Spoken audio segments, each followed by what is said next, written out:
Hello મિત્રો, સ્વાગત છે તમારું મારી ચેનલમાં। આજે આપણે સોમનાથના જ્યોતિર્લિંગ વિશે વાત કરીશું। સોમનાથ ગુજરાત રાજ્યમાં સૌરાષ્ટ્રના સાબરકાંઠે આવેલું ભવ્ય મંદિર છે। ભગવાન શિવના 12 પવિત્ર જ્યોતિર્લિંગમાંનું પ્રથમ જ્યોતિર્લિંગ અહીં સોમનાથમાં છે। સોમનાથનો ઉલ્લેખ ઋગ્વેદમાં પણ થયો છે।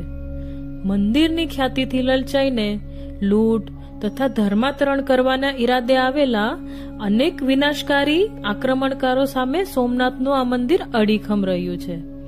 મંદિરનો જ્યારે જ્યારે વિનાશ કરવાનો પ્રયત્ન થયો છે ત્યારે ત્યારે તેને ફરી બાંધવામાં આવ્યું છે।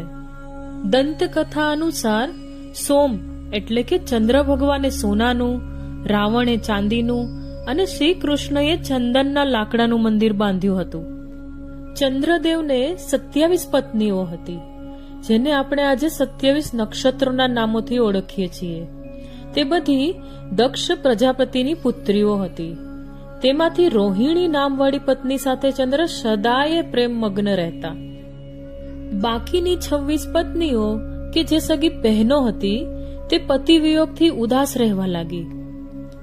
એક દિવસ પિતા દક્ષ દીકરીઓનું દુઃખ જાણીને દુભાયા અને જમાઈ ચંદ્રને આજ્ઞા કરી કે દરેક પત્ની સાથે સરખો પ્રેમ ભાવ, પણ ચંદ્રે વડીલની આજ્ઞા અવગણી। આથી દક્ષ રાજે ક્રોધે ભરાઈને તેમને ચંદ્ર તારો ક્ષય થાય એવો શ્રાપ આપ્યો। આથી પ્રજાપતિ બ્રહ્માની સલાહથી સૌથી પ્રિય પત્ની રોહિણી સાથે ચંદ્રએ આ સ્થળે પ્રભા પાછી મેળવવાની આશા સાથે પ્રભુ શિવનું ધ્યાન કર્યું ને તપસ્યા કરી। તેણે આ ક્ષેત્રમાં શિવજીની મહામૃત્યુંજય મંત્રથી પૂજા કરી હતી। તપથી પ્રસન્ન થયેલા શિવશંકરના અનુગ્રહથી ચંદ્રનો શ્રાપમાંથી આંશિક છુટકારો થયો। ત્યારબાદ શિવજીની કૃપાથી 15 દિવસ અંજવાળું અને 15 દિવસ અંધારાનો ચંદ્ર થાય છે। માટે અહીં ભગવાન શિવે તેમની જ્યોતિ સ્થાપિત કરી તે સોમનાથ નામથી જાણીતું થયું। સોમનાથનું પહેલું મંદિર 2000 વર્ષ પહેલા અસ્તિત્વમાં આવ્યું હોવાનું કહેવાય છે। સોમનાથ મહાદેવનું મંદિર વાસ્તુ અને વિનાશનું સાક્ષી પણ બનતું રહ્યું છે।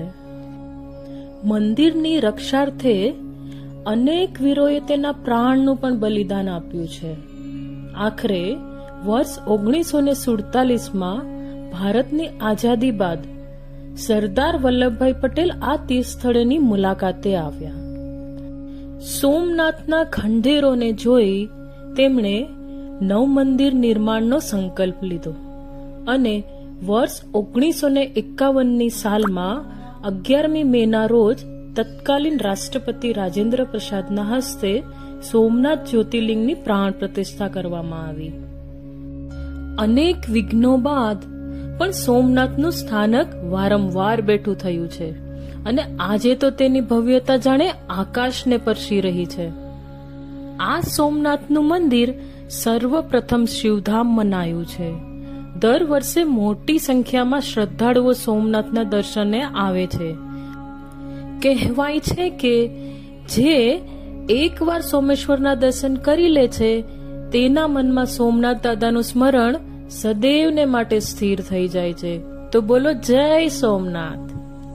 તો મિત્રો, મેં તમને જે સોમનાથ જ્યોતિર્લિંગ વિશે માહિતી આપી એ તમને કેવી લાગી એ કમેન્ટ કરી જરૂરથી જણાવજો। અને જો મારી ચેનલને તમે લાઈક અને સબસ્ક્રાઇબ ના કરી હોય તો લાઈક અને સબસ્ક્રાઇબ કરી બેલ આઇકનને પ્રેસ કરજો। થેન્ક યુ મિત્રો, થેન્ક યુ ફોર વોચિંગ।